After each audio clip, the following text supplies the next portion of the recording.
serve the 7 counties in the Twin Cities area, and our mission is to protect the public from disease and annoyance caused by mosquitoes, black flies, and ticks. Our main focus, as the name suggests, is mosquitoes.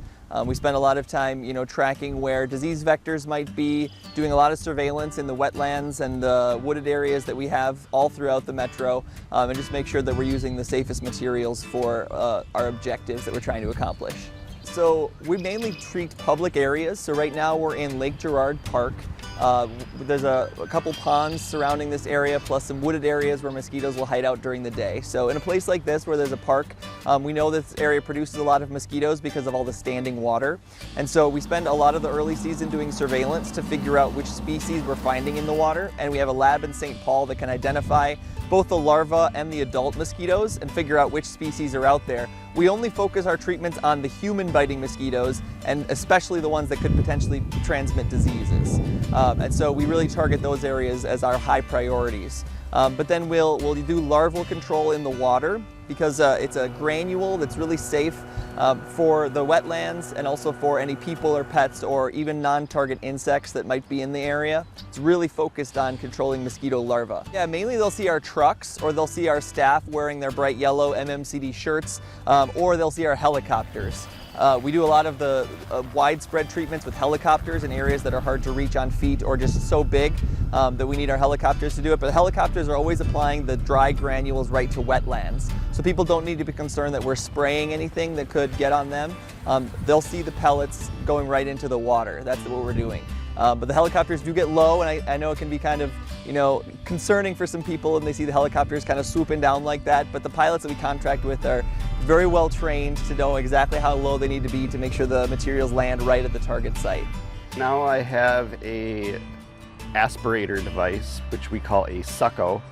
It's basically a handheld vacuum system.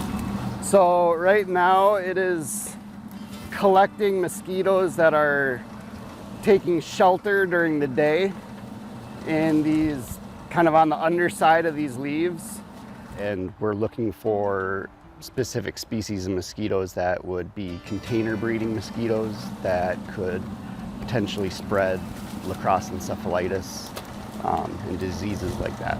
We'll put it in a container with a label that kind of shows where it came from, send it down to the lab where they'll find any mosquitoes that are in there and they'll ID them down to species, and if this area meets a certain threshold of potential vector mosquitoes, we could possibly come out and treat the area with adulticides.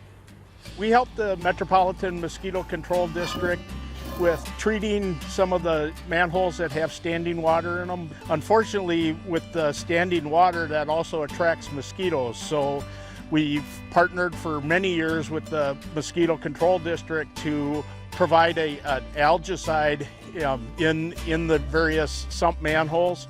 We, as a city, treat about a little over 100 manholes, and then they also treat more manholes that are on private property and outside the road right away that are a little safer to get to. It's important for a couple reasons. One is that we want to maintain clean water, and then also to protect the public from mosquito-borne illnesses and just the annoyance of having a lot of mosquitoes out there. We always encourage residents to call us if they have concerns with mosquitoes or the black flies or biting gnats or even ticks. We have a front desk in St. Paul that takes those calls and can forward them onto the field facilities so that we can have staff go out and investigate and see what we can do.